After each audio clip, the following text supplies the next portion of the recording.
What's up, Ragin Nation? How's it going? This is Alex, and you're watching a Ragin Ronin movie show. This is just a web series where we're talking about movies that matter to me. In this episode, we're going to talk a little bit more about Solo, a Star Wars story.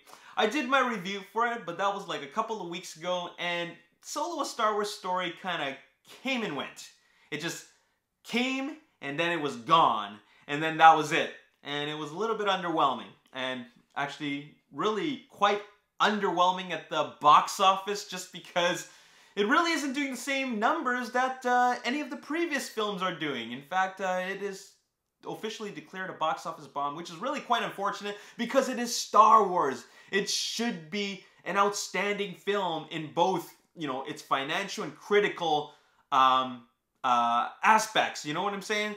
And, well, like I said, it just came and went. Now, for me, I thought it was a decent film. It was a solid film. It was a very good film, but it wasn't outstanding or great in any way, shape, or form. It just wasn't. But I still found it fun and enjoyable enough to want to watch it 3 times in total. So, there was that. But, you know, this is really quite unfortunate that a lot of fans aren't giving Solo the attention that it actually deserves. It does deserve a lot of attention because I find that it is a film that complements the original trilogy very well. It's a film that complements the very first film, Episode 4, A New Hope, very, very well. Just like how Rogue One is a direct companion to A New Hope. You know what I'm saying? So that's really unfortunate that a lot of fans aren't watching this because of how they feel about The Last Jedi. I mean, Star Wars is, you know, such a significant phenomenon within itself. If you ask, like, any filmmaker working today, and you ask them about Star Wars, or if they got the opportunity to be alive to during the time when Star Wars was released, they will tell you how it was like a life-changing film, and it is a life-changing film. Star Wars: A New Hope, when it came out in 1977, it was the film, like, it was a phenomenon, but it was a film that changed lives. Like, it was a life-changing film in the sense that it changed a lot of audiences' views on how they perceive science fiction and storytelling and films in general. And for a lot of other people, it turned them into actors or filmmakers, or wanted them to become storytellers. You know what I'm saying? So it was a very life-changing film, and I thought that Solo, a Star Wars story, is a great companion to the original film. So that's why, if you haven't seen it already, you should definitely check it out. But anyways, I'm not here to really talk about that. I'm here to actually talk about specific spoilerific details that I just want to talk about, and maybe there's some things I want to get off my chest. Alright, because my original review is a non-spoiler review. Well, now I'm not really doing a review. I'm just going to talk about some spoilerish details that I want to talk about. So let's just start off with the villain aspect of the film. I want to talk about that. Dryden Voss, played by Paul Bettany. Great performance, by the way. It shows that it is a very feared villain. And I thought that was a very solid villain in like a solid addition into this library of villains that Lucasfilm has created. I think he was a great villain. The thing is that there wasn't enough of him. He was only there at the beginning of the movie and the end of the movie. That's it. But between that, I actually would have liked to see more. Because he's a real feared villain, but what is really there to fear? I mean, it's not like he's sending, you know, his thugs, you know, looking out and chasing after Han and Lando and Kira. It wasn't like that at all. It was just that we got to make sure that we get this back to him or we're dead. Well, what's stopping you from running away? You should just run, and then, well, you'll be running for the rest of your life. But they don't really show that. I mean, they just say that vocally, but I would have liked to see more, in the sense that maybe they should have showed some scenes where Dryden Voss doesn't really trust them, and maybe he sends out some thugs, like an elite team of thugs, to go after them. That way, maybe those thugs can jack the coaxium from them, and then they will make them pay for it. You know what I'm saying? And get the coaxium for free and still make them pay for it. You know what I'm saying? Or do another job for him, so that way he's like, Dryden Voss still owns them. I think that would have been cool. Make that chase a little bit intense and make those thugs really, really formidable. I think that would have really built the Dryden Voss villainy aspect a little bit more. You know what I'm saying? That's what I would have liked to see, instead of just seeing Dryden Voss at the beginning of the movie and the end of the movie. Because that's it. That's all we get from Paul Bettany. Now I want to talk about L3. L3 is the droid, Lando's companion, his co-pilot for the Millennium Falcon. And there's a lot of controversy surrounding L3 because L3 is what they're calling the SJW droid, the social justice warrior droid. And a lot of people thought that she was very annoying and it was really, really unnecessary.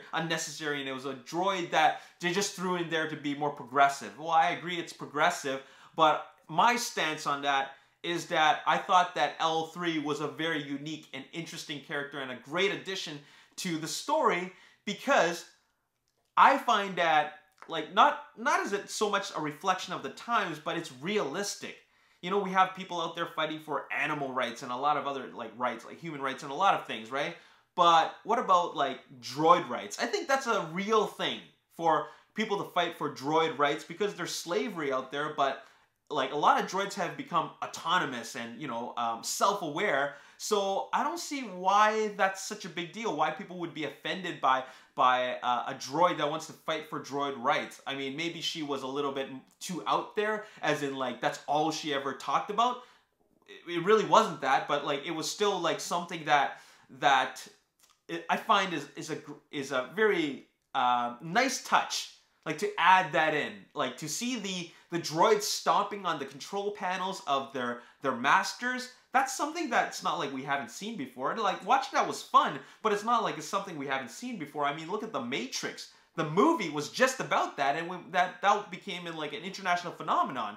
And look at Terminator. You know, Terminator is about computers being AI being self-aware, and then there's also iRobot, which, you know, was a best-selling novel before it became a movie. So I'm thinking, why are people so upset about this? You know, just because it hasn't been shown in Star Wars in the last 10 films doesn't mean that it doesn't exist. This galaxy is so vast that things like that should exist. It's just that we're seeing it in this movie. And then in future movies, they're going to introduce new concepts. So really, I think that people are overreacting. It's not a big deal. It's something that should exist. Okay, let's talk about the Kessel Run. Or sorry, before I talk about the Kessel Run, let's talk about the spice mines of Kessel on the mining planet of Kessel. There was a big action sequence right when they were trying to steal the coaxium, and that sequence involved a lot of fighting, a lot of brawling, a lot of shooting of lasers and artillery, but it was a little bit like to me. It just didn't really feel like anybody was in danger. And I think the main reason why is because it was just a bunch of people shooting at each other, and like all the good guys survived, but it just really didn't feel like there were that much danger, because like those people that run the spice mines, like, you know, those people that they you know, the guy wearing the mask and the respirator and all that stuff, they didn't look like they felt like, it didn't look like they were any dangerous, like they were in any danger. It didn't look like those guys looked dangerous. It looked like those guys can be taken out so easily, and it just wasn't that exciting to me. I think the only sequence that was exciting to me was when Chewbacca was taking on a whole bunch of bad guys on his own with his bare hands. I think that was cool. But when Lando came out, he just stood there and they went pew, pew, pew, pew. You know what I'm saying? Like that was a little bit, that was a little weird. It just felt weird. And then Kira comes out with a grenade and she's like, "Rah!" Like, where did that come from? It just felt so out of character for her. So that was a little bit of a weird sequence for me. I didn't know. I didn't really buy the danger in that sequence, and it didn't feel that exciting. And there you have it. That's what I had to talk about. That's what I have to say about Kessel. Now, as for this Kessel Run, let me talk about that. I didn't expect the Kessel Run to be what we got in Solo, A Star Wars Story. I actually thought the Kessel Run was kind of like flying in this, the canyons and stuff, you know, right? But that's totally fine that they changed that. But, I mean, I'm okay with them flying through like this shroud, like these clouds, and like not knowing what they're going through. Like, that was fine. They decided to do that. But the Kessel Run essentially was just a rehash of something that we've already seen many, many times, and that was the Millennium Falcon being chased by TIE fighters and Star Destroyers. We've seen that in episode 4, 5, and 6. We saw that in episode The Force Awakens, and we saw a little bit of that in The Last Jedi. And, you know, we get excited about it every single time, but this is the 6th time that this has happened, where they're running away from Star Destroyers and TIE fighters. It's gone to the point where you know, Do they got anything else? Don't get me wrong. That was exciting. I loved hearing the score, the classic score from John Williams. You know, the asteroid chase sequence. I love that, but it's still something we've seen before. So let's just go back and let's just take out the Star Destroyer, the Imperial blockade, and let's take out the TIE fighters. Now, what do we have left? We have a giant squid, like a space squid. So if you took out the Imperial blockade and TIE fighter, all you're left with for the threat is a giant squid. So you're trying to tell me that the Kessel Run was essentially just a giant squid and TIE fighters? Something we've already seen before? And where have I seen a giant squid? Well, I haven't necessarily seen a giant squid, but I have seen giant fish in episode 1 when they were in the oceans of Naboo, where the Gungans are. You know, they were swimming away in a boat or some kind of ship, submersible, from giant fish. There's 3 of them, and I thought that was a very exciting sequence. And then now they give us a giant squid in space, and I'm thinking there's nothing here that is actually new. You know what I would have liked to see? I would have liked to see a chase sequence involving not Dryden Voss, but maybe going back to Dryden Voss's thugs. Maybe they have their super-powered fast ship, and then they knew that they had to get the coaxium back in time before it gets completely unstable. So they have to take like a shorter route, that's what the Kessel Run is all about. But at the same time, they got Dryden Voss's thugs, you know, who they don't know they're Dryden Voss's thugs, but they got Dryden Voss's thugs on their tail, and they got their own really badass ship that's just as fast as theirs. That would have been cool. Instead of doing something we've already seen before, and that is Imperial blockade, TIE fighters, giant squid, and then now they add in this a space vacuum. So the Kessel Run is those 3 things: a space vacuum, a giant squid, and Imperial blockade. Come on. Hey, it was exciting. Don't get me wrong, it was exciting. It's just that they could have been a little bit more creative with that. Let's be completely real here. This is something that we've seen before, but they just kind of put their own little spin on it. So there you have it. Now let's talk about the big surprise, Darth Maul. Okay, let me take this sip of water first. So Darth Maul is shown as a hologram. He's the leader of Crimson Dawn, which was a big surprise to me. But let me tell you a little bit of a story before I talk about Darth Maul. I was watching Deadpool 2.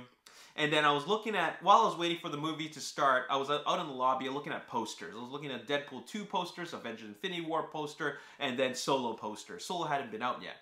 And then this Uber nerd comes up to me and says, yeah, Solo isn't going to be that good. I said, really? Why do you think that? I said, nah, it just doesn't feel like it's going to be good. I said, oh, okay, well, you know, I'll probably enjoy it. I love Star Wars. And then he says, I heard a rumor that I read that Darth Maul's in it.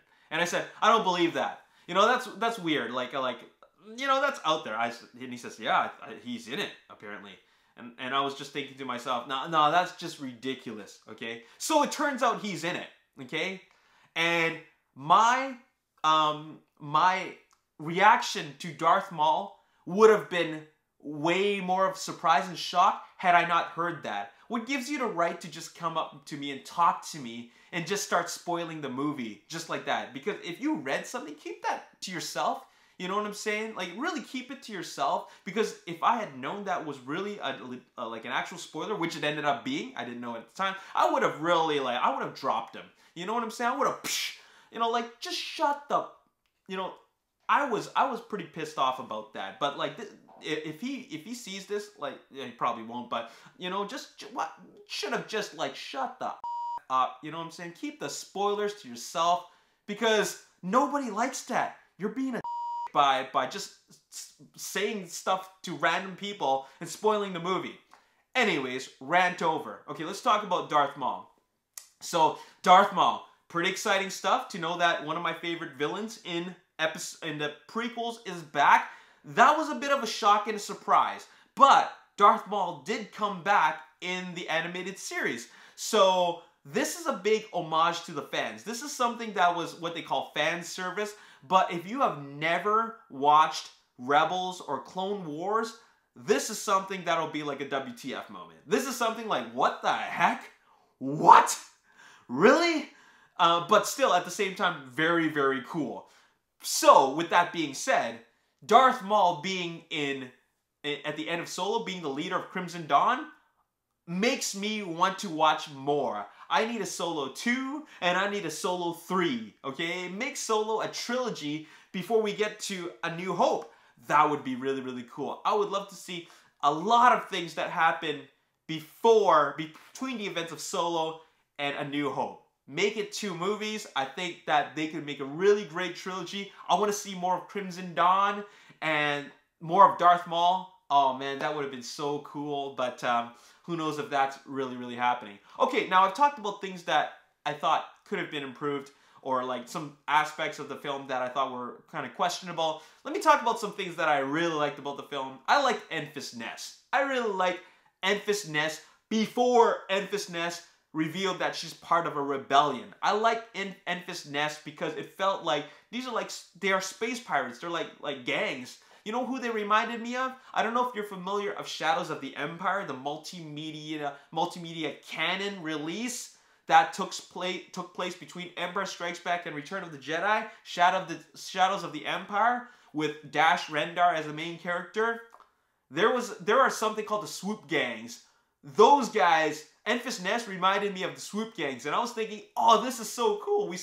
We're getting Swoop Gangs in the in Solo, a Star Wars story, and I thought that was totally appropriate because, like, you know, in the story of Solo, Han Solo, he deals with a lot of gangsters and a lot of like smugglers and other types of scum and villainy. And I'm thinking if they threw in Swoop Gangs, that would have been so cool. And then we see these Enfys Nest gang, and I'm thinking, oh, that's so cool, man.